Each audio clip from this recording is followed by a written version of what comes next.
नमस्कार, रीवा 24 के ताजा तरीन अंक के साथ मैं शैलेंद्र। सबसे पहले प्रमुख खबरें। नवागत आईजी ने संभाली कमान, थाना स्तर पर ही मामले निपटाने के दिए निर्देश। साइबर फ्रॉड और नशे के कारोबार पर रहेगी पैनी नजर। कांग्रेस पार्टी ने किया कार्यकर्ता सम्मेलन। राष्ट्रीय महासचिव सहित प्रदेश अध्यक्ष जीतू पटवारी पहुंचे रीवा। बढ़ते जल संकट को लेकर उप मुख्यमंत्री राजेंद्र शुक्ल ने जताई चिंता। कहा किए जाएंगे संपूर्ण प्रयास। और संजय गांधी अस्पताल के डॉक्टरों ने रचा इतिहास। 7 घंटे में ऑपरेशन कर बच्चे के कटे हाथ को जोड़ा। इन खबरों सहित अन्य खबरें विस्तार से। रीवा जोन के नवागत आईजी ने आज पदभार ग्रहण किया। इस दौरान उन्होंने कहा कि उनकी मुख्य रूप से 2 प्राथमिकताएं हैं, साथ ही 5 लक्ष्य हैं जिन्हें वो पूरा करेंगे। रीवा जोन के नवागत आईजी गौरव राजपूत ने आज सादे समारोह में पदभार ग्रहण किया। इस दौरान पुलिस अधिकारियों ने उनका स्वागत किया। कार्यक्रम के दौरान जिले भर के एसपी सहित तमाम आलाधिकारी उपस्थित रहे। इसके बाद उन्होंने पदभार ग्रहण किया। इस दौरान आईजी राजेश सिंह सहित पूर्व डीआईजी साकेत पांडे व अन्य पुलिस अधिकारी उपस्थित रहे। 2002 बैच के आईपीएस अधिकारी गौरव राजपूत ने बताया कि मुख्य रूप से उनकी प्राथमिकताएं कानून व्यवस्था बनाना, महिला अपराध और बाल अपराध पर अंकुश लगाना, नशे के कारोबार पर रोक सहित जिले भर की कानून व्यवस्था को चुस्त दुरुस्त करना है। उन्होंने कहा कि थाना स्तर पर कार्रवाई न होने पर थाना प्रभारी को सस्पेंड किया जाएगा। इसके अलावा ट्रैफिक व्यवस्था सहित अन्य जनहित कार्यों को पूरा करने का प्रयास किया जाएगा। साथ ही जनता और पुलिस के बीच बढ़ती दूरी को खत्म करने का भी प्रयास करेंगे। करना और उनका अनुसंधान करना, और दूसरी है maintenance of law and order, यानी जो कानून व्यवस्था है उसको न सिर्फ माकूल रखना बल्कि उसको और सुदृढ़ करना। 5 जो लक्ष्य हैं उनमें सबसे महत्वपूर्ण है जो महिलाओं और नाबालिगों के प्रति अपराध हो रहे हैं उनकी रोकथाम करना। नंबर 2, जो नशाखोरी बढ़ रही है, जो कोरेक्स और बाकी सब फेंसिडिल वगैरह सप्लाई किए जा रहे हैं उनकी पीछे जो नकाबपोश है उनका पर्दाफाश करना। ट्रैफिक व्यवस्था तीसरा सबसे महत्वपूर्ण लक्ष्य, क्योंकि नेशनल हाईवे यहाँ से निकलता है, काफ़ी सारे एक्सीडेंट्स होते हैं, उस पर हम कितनी बेहतर तरीके से काम कर सकते हैं ये सभी पुलिस अधीक्षकों के साथ एक बार बैठक के पश्चात उसको क्लियर करेंगे। चौथा सबसे महत्वपूर्ण है कि जो साइबर अपराध हो रहे हैं, खासकर ऑनलाइन फ्रॉड्स हो रहे हैं, जो बैंक फ्रॉड्स हो रहे हैं, उनके बारे में एक नई पहल करके नया साइबर फॉरेंसिक जो एक्सपर्ट है उसकी पतासाजी करवाएगा और चीज़ों पे हम लोग उसको नियंत्रण करने की कोशिश करेंगे। और last but not the least, जो आदिवासी तबके के लोग हैं, जो SC/ST तबके के लोग हैं, उनके विरुद्ध अपराध जो वो घटित हो रहे हैं उनके ऊपर रोकथाम लगाएंगे। और जो भी सबसे अंत्योदय व्यक्ति है उसको पूरा न्याय दिलाने के लिए हम बिल्कुल प्रतिबद्ध हैं। सर, दिल्ली की सबसे बड़ी समस्या कोरेक्स है, उससे कैसे निपटेंगे? अभी आया हूँ, पहले पता करूँगा कि कहाँ से सप्लाई हो रही है, जहाँ रीवा ही नहीं बाकी अन्य जगहों पर भी कहाँ से ये कोरेक्स आ रही है, और इसके पीछे एक लक्ष्य बना के काम करेंगे और जो नकाबपोश है उनका पर्दाफाश करेंगे। सिविल लाइन थाना क्षेत्र के करीब 100-200 मीटर दूर कई सालों से कोरेक्स की बिक्री हो रही है, वहाँ पे आज तक लगाम नहीं लगा पाया। ठीक है, मैं पहली बार आया हूँ, अब देखते हैं। सर, आपने कहा कि आदिवासियों के जो भी अंत्योदय है उस पर उनके घटित जो हो रहे हैं, तो अभी जो मऊगंज में घटना घटी वो आदिवासियों द्वारा की गई है, ऐसे पर आपका क्या कार्यप्रणाली क्या? देखिए, कानून सबके लिए जो है वो सम रहता है, so we are neutral as far as anybody is concern. लेकिन हमारी प्राथमिकता हमने बताई है, क्योंकि हम लोग हमेशा संवेदनशील पुलिसिंग की तरफ भी रहते हैं। तो जो बच्चे हैं, जो नाबालिग हैं, जो आदिवासी तबके के लोग हैं, उनके प्रति हम संयमशील रहें, उनके प्रति हम संवेदनशील रहें, ये मेरी आकांक्षा है। सर, कुछ माहों से गन शॉट के मामले विंध्य में बढ़े हैं, खासकर रीवा की अगर बात की जाए तो गन कहां से आ रही है और विदाउट लाइसेंस वाले इस तरह के मामले सामने आए हैं। ठीक है, इसके बारे में आपने मुझे संज्ञान में लाया, इसके बारे में प्राथमिकता के तौर पर कार्रवाई करेंगे। सर, रीवा में ट्रैफिक भी सबसे बड़ी समस्या है। मैंने आपको पहले बताया, ट्रैफिक जो है उसको सुधारने के लिए पुलिस अधीक्षकों के साथ एक बार बैठक लेंगे और देखेंगे किस तरह से उसमें कुछ नया नवाचार करके किस तरह से ट्रैफिक व्यवस्था को और सुचारू रूप से सुदृढ़ किया जा सकता है। आपने सड़क दुर्घटनाओं की बात की है, तो सुहागे में आए दिन एक्सीडेंट होते हैं और कई बार बैठकें हो चुकी हैं, दूर से लोग मतलब PWD और डिपार्टमेंट के लोग बैठक कर चुके हैं, लेकिन ये जो मामला है केवल बैठक तक ही सीमित रहता है। आप इसको कैसे सॉल्व करेंगे, क्योंकि आए दिन वहाँ एक्सीडेंट होता है? हमने कहा कि हम सिर्फ बैठक तक सीमित नहीं रहेंगे, हम नवाचार करेंगे। जिस भी क्षेत्र में नवाचार की आवश्यकता है उस क्षेत्र में नवाचार करेंगे। मेरी प्राथमिकताओं में जितने जिले हैं उन जिलों की सबसे पहले जो रात्रि गश्त व्यवस्था है उसको सुदृढ़ करना है, उसमें नवाचार करना है। और ऐसे जहाँ जहाँ हमको मौके मिलेंगे, जहाँ जहाँ हम इम्प्रूव कर सकते हैं वहाँ हम इम्प्रूवमेंट करने की कोशिश करेंगे। सर, देखा जाता है कि थाने स्तर पर लोगों की सुनवाई नहीं हो पाती, जिसकी वजह से बड़ी घटनाएं घटती हैं और बड़े अधिकारियों पे लोग चक्कर लगाते रहते हैं, तो उसको कैसे मैच करेंगे? थाने स्तर पर सुनवाई ना होने के बारे में मैं बिल्कुल स्ट्रिक्ट हूँ। कि अगर मुझे ये पता चला कि थाना प्रभारी ने जानबूझकर लापरवाही पूर्वक अगर सुनवाई नहीं करी है या किसी अन्य तरीके से उसने पुलिस की गरिमा को गिराने की कोशिश करी, तो फिर वो थाना प्रभारी नहीं रहेगा। सर, जनता और पुलिस के बीच जो गैप बढ़ गया है उसको कम करने की क्या है? देखिए, पहले तो मुझे लगता था कि जनता के साथ में हम लोग जनता दरबार आयोजित करते थे। मुझे नहीं पता कि वो प्रथा अभी रीवा जोन में किन किन क्षेत्रों में, किन किन जिलों में लागू है, लेकिन हम कोशिश ये करेंगे कि एक बार नहीं तो जो इम्पोर्टेंट दिन होते हैं मंगलवार के, वहाँ जन सुनवाई पुलिस अधीक्षक के द्वारा अगर शुरू की जाती तो उससे काफ़ी हद तक अच्छे रिजल्ट्स मिलेंगे। तो अगर वो नहीं है तो उसको शुरुआत करेंगे। सर, नियम तो बहुत सारे हैं लेकिन फॉलो नहीं होते। जैसे इसका मामला है, हूटर का मामला है, तो हूटर अभी भी सब लगा के चलते हैं, उस पर कोई एक्शन नहीं होता। ठीक है, आपने संज्ञान में लाया, देखेंगे इसको। सर, कई थाने एसआई रैंक के अधिकारी से मामला है।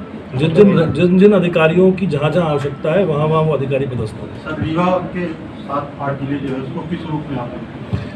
जो रीवा के जिले बताए, रीवा के 7 लगे, 8 जी, जो जोन। देखिए, हर टर्फ डिफरेंट होती है ना। आप वेस्ट इंडीज़ की पिच को श्रीलंका की पिच नहीं बता सकते और श्रीलंका की पिच को पाकिस्तान की पिच नहीं बता सकते। तो हर जिले की कुछ स्पेसिफिक समस्याएं होती हैं, हर जिले की अपनी कुछ स्पेसिफिक अच्छाइयाँ और बुराइयाँ होती हैं। तो हम कोशिश करेंगे कि पहले तो उनका संज्ञान में लेके आए कि कौन कौन से जिलों में क्या क्या प्रॉब्लम्स हैं, उसके आधार पर उनको चिन्हित करके उस दिशा निर्देश जारी करेंगे कि कैसे कैसे उनका सॉल्यूशन लाया जा सकता है। सर, एक और बड़ी समस्या है, सोशल मीडिया में लोग कुछ भी। रीवा के संजय गांधी अस्पताल में डॉक्टरों ने 7 घंटे ऑपरेशन कर 9 साल के बच्चे के कटे हाथ को जोड़कर एक नई उम्मीद की रोशनी कायम की है। रीवा के संजय गांधी अस्पताल में एक 9 साल के बच्चे अनुराग पाठक का हाथ चारा काटने की मशीन से कट गया था। बरो के रहने वाले अनुराग का हाथ कटने के बाद परिजन बदहवास भागे और संजय गांधी अस्पताल पहुंचे, जहां डॉक्टरों की देखरेख में ऑपरेशन करने का निर्णय लिया गया। ब्लड अरेंजमेंट सहित सारी व्यवस्थाएं की गई। अन्य विभाग के डॉक्टरों से संपर्क किया गया और पूरी टीम ने मिलकर 7 घंटे का ऑपरेशन किया, जिसके बाद अनुराग का हाथ जुड़ गया। रीवा में प्लास्टिक सर्जरी की यह दूसरी सफलता है। सर्जरी के बाद बच्चे की हालत अब ठीक बताई जा रही है। डॉक्टर अजय पाठक ने बताया कि अगले 48 घंटे तक ऑब्जर्वेशन में रखा जाएगा। आपको बता दें कि पहले प्लास्टिक सर्जरी की सुविधा रीवा में उपलब्ध नहीं थी, लेकिन धीरे धीरे शासन प्रशासन द्वारा लगातार प्रयासों, उन्नत मशीनरी और प्रशिक्षित और अनुभवी डॉक्टरों के द्वारा ये सब संभव हो पाया है, जो जिले भर के वासियों के लिए एक वरदान से कम नहीं है। वहीं आसपास के जिले से भी लोग इलाज कराने अब रीवा पहुँच रहे हैं। इसको संजय गांधी के ऑपरेशन कैजुअल्टी विभाग में लाया गया। सर्जरी रेसिडेंट द्वारा इनिशियल जांचें की गई, वुंड का इंस्पेक्शन किया गया, कटे हुए पार्ट का इंस्पेक्शन किया गया और ऑपरेशन करने की तैयारी की गई। तत्पश्चात इसको ऑपरेशन थिएटर में शिफ्ट करके लगभग 6 से 7 घंटों का ऑपरेशन चला और टीम वर्क द्वारा, जिसमें प्लास्टिक सर्जरी, जनरल सर्जरी के रेसिडेंट, ऑर्थोपेडिशियन रेसिडेंट और एनेस्थीसिया के डॉक्टर्स, इनके द्वारा एक टीम वर्क में किया गया और हड्डी जोड़ने से शुरुआत हुई है और तत्पश्चात टेंडन, नर्व, वेसल को जोड़ा गया और फाइनली वुंड को क्लोज किया गया।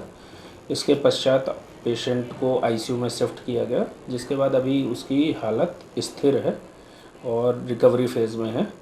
और जो हाथ को रीइम्प्लांट किया गया है उसको अभी हम कम से कम 3 से 7 दिन तक ऑब्जर्व करेंगे उसकी वस्कुलरिटी के लिए। तत्पश्चात हम इसमें फर्दर कमेंट कर पाएंगे। आपके आने के बाद ये दूसरी सर्जरी है और सफल सर्जरी मानी जा रही है। कितना चुनौतीपूर्ण था? पहले यहाँ कभी ऐसी सर्जरियाँ होती नहीं रही। जी, पहले प्लास्टिक सर्जन की इनिशियल पोस्टिंग हुई है, डॉक्टर सौरभ सक्सेना सर थे, उन्होंने ऐसे केसेस को करना स्टार्ट किया है। तत्पश्चात चूँकि जैसा कि मैंने पहले बताया कि ये एक टीम वर्क है, अगर इसमें कई टीम मिलके लोग परफॉर्म करते हैं, यानी टीम मेंबर काफ़ी होंगे जो अलग अलग काम करते हैं, तो इसके सक्सेस होने के चांस कंपैरेटिवली बढ़ जाएंगे। शुरुआती सुविधाओं का भी अभाव था, ऐसी सर्जरीज़ भी कम होती थी और तत्पश्चात अभी डिपार्टमेंट में अच्छा कोऑर्डिनेशन होने की वजह से जो ऊपर की लीडरशिप है, जैसे dean sir, superintendent sir, HOD sir, तो इन लोगों ने काफ़ी इस चीज़ को ईज़ बनाने का कोशिश किया है और जिसकी वजह से, चूँकि जैसे मैंने बताया कि ऐसे केसेस में समय बहुत महत्वपूर्ण होता है। मरीज़ हमारे पास समय पे लगभग 4 से 6 घंटे के अंदर आना चाहिए और दूसरा है कि ये सर्जरी भी उतनी ही जल्दी स्टार्ट हो पाए। तो चूँकि ऑर्थोपेडिक रेसिडेंट, एनेस्थेटिक रेसिडेंट और सर्जरी के रेसिडेंट, ये सभी लोग टाइम पे अवेलेबल थे तो कंपैरेटिवली इस सर्जरी में सक्सेसफुल होने के चांस बढ़ जाते हैं। इस बालक का नाम क्या था? इसका नाम है अनुराग पांडे, 9 वर्ष उम्र है, बरौं गांव का निवासी है। किस चीज़ से हाथ कटा था? ये एक चारा काटने की मशीन होती है तो उसमें समहाउ इसका हाथ फंस गया। गर्भवती महिलाओं की मृत्यु दर में रोक को लेकर रीवा के श्याम शाह मेडिकल कॉलेज में आज एक कार्यशाला का आयोजन किया गया। भारत में मातृ मृत्यु दर पिछले 2 दशकों में उल्लेखनीय कमी आई है। साल 2000 में ये दर प्रति लाख जीवित जन्मों पर 384 थी, जो 2020 में घटकर 103 हो गई। 2018-20 की अवधि में ये दर घटकर 97 प्रति लाख जीवित जन्म हो गई। इस प्रगति के बावजूद भारत में एमएमआर अभी भी कई विकसित देशों की तुलना में अधिक है, जहां ये दर 10 से भी कम है। मातृ मृत्यु दर में कमी लाने के लिए भारत सरकार ने कई पहलें शुरू की हैं। इन प्रयासों के परिणाम स्वरूप मातृ मृत्यु दर में लगातार गिरावट देखी गई, लेकिन अभी भी सुधार की आवश्यकता बनी हुई है।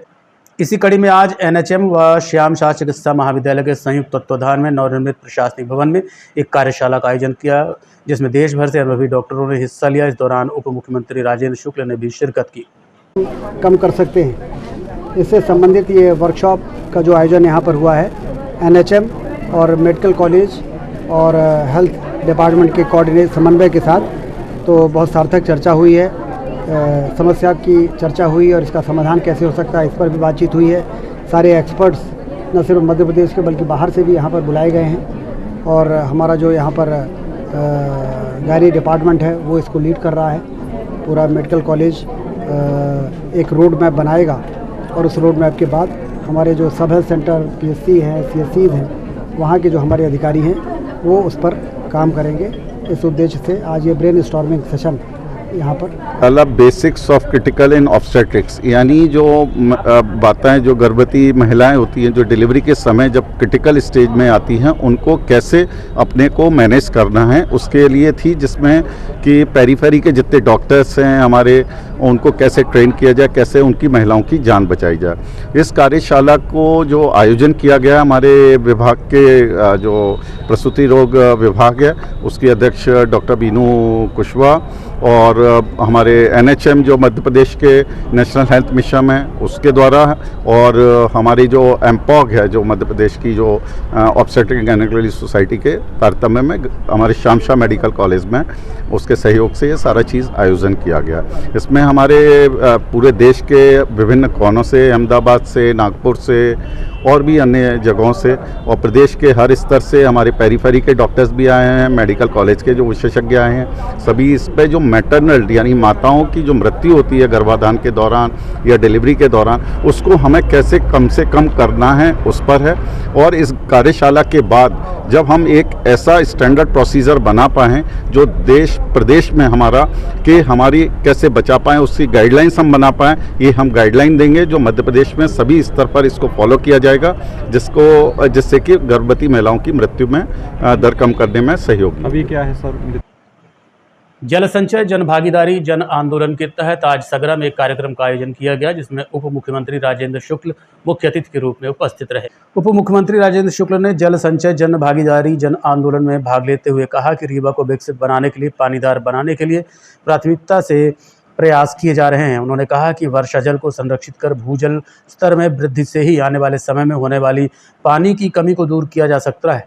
श्री शुक्ल ने ग्राम पंचायत सगरा में केंद्रीय जल शक्ति विभाग के सहयोग से बोर के माध्यम से भूजल के जमीन के भीतर संचयित किए जाने के कार्य का भूमि पूजन किया। इस अवसर पर कलेक्टर श्रीमती प्रतिभा पाल सहित प्रशासनिक अधिकारी व ग्रामवासी उपस्थित रहे। गिरता हुआ भूजल स्तर आने वाले समय में एक गंभीर समस्या का कारण बन सकता है, इसलिए आज रीवा में रिचार्जिंग पिट, जिसमें 6 इंच के बोर करके उसमें केसिंग डालना, फिर उसको फिल्टर मीडिया से उसको भरना, फिर सामने ऊपर एक कैप लगाना जालीदार। ये जो हमारे केंद्रीय मंत्री हैं CR पाटिल साहब, उन्होंने इस काम को एक नवाचार के रूप में सरकार का कोई भी फंड लिए बिना CSR फंड से करने का जो कार्यक्रम शुरू किया हुआ है, मैंने उनसे निवेदन करके उनको रीवा उनकी टीम को बुलाया था और आज रीवा में शुरुआत कर दी है। प्रथम चरण में वो 100 इस प्रकार के रिचार्जिंग पिट बनाएंगे। सगरा से इसकी शुरुआत हुई है। जल संचय जन भागीदारी जन आंदोलन, ये नारा है जिसके माध्यम से गिरते हुए भूजल स्तर को हम लोग सुधारेंगे। ज़मीन के अंदर से सिर्फ पानी निकालने का काम हमारा नहीं है, वर्षा के दिनों में आने वाला जल जो है उसको ज़मीन के अंदर डालना भी हमारा काम है। उसी दिशा में ये कदम उठाया है। रीवा में आज कांग्रेस पार्टी द्वारा कार्यकर्ता सम्मेलन का आयोजन किया गया। इस दौरान कई वरिष्ठ नेता रीवा पहुंचे। रीवा में आज कांग्रेस पार्टी द्वारा कार्यकर्ता सम्मेलन का आयोजन किया गया। इस दौरान राष्ट्रीय महासचिव हरीश चौधरी और प्रदेश अध्यक्ष जीतू पटवारी रीवा पहुंचे। इसके अलावा स्वागत करने के लिए वरिष्ठ कांग्रेस नेता अजय सिंह राहुल, इंजीनियर राजेंद्र शर्मा, महापौर अजय मिश्रा बाबा सहित अन्य कांग्रेसी नेता उपस्थित रहे। हरीश चौधरी और जीतू पटवारी ने कांग्रेस कार्यकर्ताओं को संबोधित किया। ये सवाल हम लोगों के ध्यान में आना चाहिए या नहीं आना चाहिए? अगर ये ध्यान में सवाल हम लोगों का आता है तो इस समस्या का समाधान की शुरुआत हो सकती है। और ध्यान में ये सवाल नहीं आता है और लगातार 25 वर्षों से जो कार्यक्रम होते जा रहे हैं उसी के क्रम में एक और कार्यक्रम, उन कार्यक्रमों का मूल मकसद क्या रहता है? एक मैनेजमेंट का शब्द है ग्रुप थिंकिंग। अंग्रेजी मुझे इतनी नहीं आती है, पर एक ग्रुप थिंकिंग मैनेजमेंट का शब्द है। उस मैनेजमेंट की थ्योरी है कि हम लोग आपस में बैठकर एक दूसरे को खुश करें, पर जिस मकसद से हम लोग बैठे उस मकसद को प्राप्त करने का प्रयास नहीं करते। क्या हम आपस में बैठकर एक दूसरे को खुश करें या फिर मध्य प्रदेश की सरकार मध्य प्रदेश के लोगों को सौंपें? इन दोनों में से एक दिशा में हम लोगों को जाना पड़ेगा, नहीं जाना पड़ेगा। लगातार हम लोग ये प्रयास कर रहे हैं मंच पर बैठे हुए लोग कि औपचारिकता निभाकर एक दूसरे को खुश कैसे करें कि किसी कोई नाराज नहीं हो जाए।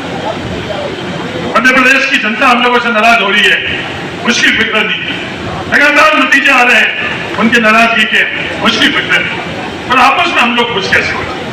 हम जब जरूरत पड़ती है मध्य प्रदेश की जनता के लिए, उस वक्त आपस में हम लोग टूट जाते हैं। जब वोट का दिन आता है उस समय किसी न किसी बहाने से, चाहे टिकट के बहाने से, चाहे काम नहीं लिया गया, काम नहीं किया गया, पद नहीं दिया गया, और हम लोग नाराज हो जाते हैं।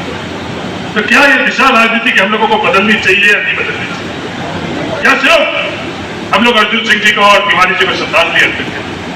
हम हक और अधिकार नहीं रखते अगर ये दिशा हम लोग बदलने की मंशा नहीं रखते। मैं कड़वी बात कर रहा हूँ, या तो जरूरी नहीं है हम लोग उनका नाम का सम्मान। अभी मिश्रा जी ने एक बहुत अच्छी बात कही कि हम लोग हमारे विरोधियों को मौका नहीं देंगे। जो भी अपने विरोधियों को मौका देता है, क्या वो कांग्रेसी है? या वो राहुल गांधी जी जो गुजरात में कहते हैं वैसे कांग्रेस? यह सवाल नहीं उठता। ये जो सोशल मीडिया बना हुआ है, क्या ये सोशल मीडिया एक दूसरे पर टिप्पणी करने के लिए है, या जो कुप्रचार गलत बातें आरएसएस और भारतीय जनता पार्टी फैला रही उसका जवाब देना? ईमानदारी से रीवा के अंदर आप आकलन कर दो, कितना हम लोगों के आपस के अंदर उलझने के लिए हम लोग अपनी समय और सत्ता लगा रहे हैं, कितनी उनके मुकाबले के लिए कर रहे हैं। जो भी आपस में टिप्पणी कर रहा है, आपस में किसी को गलत सिद्ध करने की कोशिश कर रहा है, क्या वो कांग्रेसी है? वो कांग्रेसी नहीं हो सकता। के सबका मैं स्वागत करते हुए सारे हमारे पत्रकार बंधुओं को भी खूब ढेर सारी शुभकामनाएं देता हूँ। रीवांचल की धरती को, यहाँ के व्यक्ति को, यहाँ के परिवारजन को अगर जाना जाता है, जैसा भी राजेंद्र सिंह जी और आदरणीय अजय सिंह जी ने कहा कि विंध्य के शेर आदरणीय हमारे स्वर्गवासी देवलोक वासी अर्जुन सिंह जी और हमारे श्रीनिवास तिवारी जी के कारण जाना जाता है। हम मानते हैं इस बात को कि उनकी एक पहचान एक जैसी थी, दोनों में एक गुण एक जैसा था, संघर्ष का, नहीं डरने का, हक था, राजनीतिक अपने विचार को जिंदा रखकर लड़ने का जज्बा था। कैसी परिस्थिति आ जाए, पर वैचारिक रूप से कभी अर्जुन सिंह जी और आदरणीय श्रीनिवास तिवारी जी कभी पीछे नहीं हटे। उन्होंने पूरे देश को, पूरे प्रदेश को समझाया कि राजनीति का विचार है और विचार के पीछे सत्ता आएगी और जाएगी, पर वैचारिक रूप से परिवार के लोग सुंदर रहेंगे तो अल्टीमेटली शोषित को, किसान को, महिला को, जिसको सरकार की आवश्यकता उसको मिलेगा। मैं उन दोनों के चरणों में सर रखकर प्रणाम करता हूँ। जहां भी हो हमें आशीर्वाद दे उस संघर्ष का जो हमें वो सिखा के गए। मैं जितने परिवार के लोग यहाँ उपस्थित है, 1 साल पहले जब चुनाव हुए विधानसभा के, आशाओं के विपरीत परिणाम आए। परिणाम जीत की ओर जाना था, परिणाम हार का आया। जब लोकसभा का चुनाव हुआ तब और निराशा हुई। पर 1 साल में जब 3 उपचुनाव हुए, बुधनी का उपचुनाव जिसमें 1,30,35,000 वोट प्रदेश बुधनी की जनता ने, शिवराज जी जहां से मुख्यमंत्री थे, कांग्रेस पार्टी की ओर किए, 10,000 रह गए तो वो सीट हम जीत जाते। एक चुनाव अमरवाड़ा छिंदवाड़ा में हमें टेबल पे हरा दिया। 21 राउंड तक कांग्रेस जीती, 22वें राउंड में टेबल पे 2800 से वो चुनाव हमें सरकार ने हरा दिया, कलेक्टर ने हरा दिया। जो उपचुनाव हुआ हमारा विजयपुर का, विजयपुर के उपचुनाव में 50 करोड़ रुपया ही राजेंद्र शुक्ला जी आपके यहाँ के डिप्टी मिनिस्टर पड़े रहे, मुख्यमंत्री 15 दिन रहे, कलेक्टर नौकर बन गया, एसपी ने बीजेपी के कार्यकर्ताओं को पुलिस की वर्दी पहना दी। उसके बाद भी कांग्रेसियों ने ठान लिया कि हमारे विचार की जीत होनी चाहिए। तो मैं समझता हूं कि हमारे विचार की जीत हुई। मैं अनुरोध करना चाहता हूं आप सबसे, कि उस जज्बे को समझो कि जब कांग्रेस एकजुट होती है तो कुछ नहीं हो सकती। बीजेपी का कितना पैसा, कितनी प्रशासनिक हठधर्मिता कुछ कर ले वो, पर जब कांग्रेस एक होगी, ये मंच के लोग एकजुट होंगे, ये 5 उंगलियां मुट्ठी बनेगी, तो बीजेपी कांग्रेस के सामने नहीं टिक सकती। मैं सही कह रहा हूं कि गलत कह रहा हूं? मेरा आग्रह आप सबसे निवेदन है, कोई चुनाव नहीं है, अभी आने का संदर्भ क्या है? आने का संदर्भ चुनाव नहीं है, आने का संदर्भ संगठन है, आने का संदर्भ विचारधारा है, आने का संदर्भ पार्टी को एकजुट करना है, आने का संदर्भ आदरणीय हरीश चौधरी जी अगर पूरे प्रदेश में जिले जिले जा रहे हैं, ये केवल भाषण नहीं होंगे, उसके बाद विधानसभा के कार्यकर्ताओं से मिलेंगे। कार्यकर्ता सम्मेलन के बाद वरिष्ठ कांग्रेसी नेताओं ने पत्रकार वार्ता को भी संबोधित किया। इसमें कमी कहां पर है? तमाम मुद्दों पर प्रदर्शन हो रहे हैं, सब कुछ हो रहा है, लेकिन जनता से कैलकुलेटिव वे में कांग्रेस कनेक्ट क्यों नहीं हो पा रही? इसी के संदर्भ में संवाद है, इसी में पार्टी गहन चिंतन में, और जरूर इसमें सुधार होना चाहिए, क्योंकि आपकी रक्षा भी हमें ही करनी है। कांग्रेस ही लोकतंत्र लेके आई थी, और संवाद, फ्रीडम, आपको बोलने का अधिकार कांग्रेस पार्टी ने ही कानून बनाया था, उसकी रक्षा भी हमें करनी है। इसलिए आपकी ताकत बढ़े, इसके लिए हमें मजबूत होना पड़े, ये आपकी जो सोच है इसका मैं स्वागत करता हूँ। धन्यवाद। बसपा के पूर्व सांसद हैं, इन्होंने जातिगत दिया है, कहा है कि आदिवासी समाज की। रहिए रीवा 24 न्यूज, मिलते हैं इस छोटे से ब्रेक के बाद। हड्डी जोड़ एवं रीढ़ रोग तथा स्त्री रोग एवं प्रसूति रोग का इलाज एक ही छत के नीचे। विघ्नहर्ता hospital and trauma centre, hotel landmark के पास, रतहरा, रीवा। डॉक्टर संतोष सोनी, पूर्व चिकित्सक, बॉम्बे हॉस्पिटल, मुंबई। हड्डी जोड़ एवं रीढ़ रोग विशेषज्ञ, छोटे चीरे एवं दूरबीन विधि द्वारा हाथ तथा पैर की हड्डियों का ऑपरेशन। गठियाबात, जटिल एवं बिगड़े हुए फ्रैक्चर का बेहतर इलाज करते हैं डॉक्टर संतोष सोनी। विघ्नहर्ता हॉस्पिटल ट्रॉमा सेंटर में ही स्त्री एवं प्रसूत रोग विशेषज्ञ डॉक्टर शैलजा सोनी भी उपलब्ध हैं, जिनकी देखरेख में नॉर्मल डिलीवरी, सिजेरियन ऑपरेशन एवं बच्चेदानी से संबंधित ऑपरेशन की बेहतर सुविधा। संतानहीन दंपत्ति तत्काल संपर्क करें। विघ्नहर्ता hospital and trauma centre, hotel landmark के पास, रतहरा, रीवा। सुविधाजनक एवं सफल इलाज हेतु आज ही संपर्क करें। विघ्नहर्ता hospital and trauma centre, hotel landmark के पास, रतहरा, रीवा। मोबाइल नंबर 7828781983 अथवा 8462956774 पर।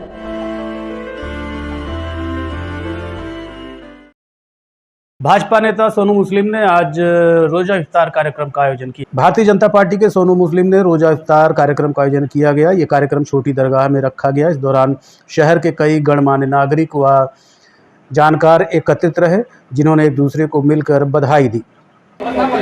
आज हर साल की तरह इस साल रोजा इफ्तार हुआ और काफ़ी लोग शिरकत करें।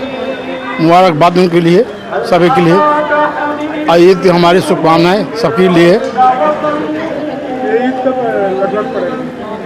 ईद 31 तारीख को या 1 तारीख को, हाँ, चांद देखने के बाद तस्दीक होगी। कितने सालों से आप कर रहे हैं? ये कितने सालों से रोजा करता है? 10-12 साल से हो गए, लगभग 12 साल से हो गए रोजा करवा रहे हैं। अब भीड़ रहती, काफ़ी भीड़ है, देखा आपने, काफ़ी तादाद में भीड़ है। सबको मुबारकबाद हमारी तरफ से। रोज़ा इफ्तार कराया जाता है। इस साल भी अनस अब्बासी साहब ने रोज़े का एहतमाम किया और सोनू भाई ने इंतज़ाम किया है। तमाम सब लोगों का लोग आए, रोज़ा इफ्तार हुआ और आगे ईद की तैयारी अब शुरू हो जाएगी इसके बाद। ये बहुत अच्छा हिंदू मुस्लिम एकता का प्रतीक है। सब तरह के लोग आते हैं और कोई परहेज नहीं है। आज के अंक में इतना ही। देखते रहिए रीवा 24 न्यूज़। नमस्कार।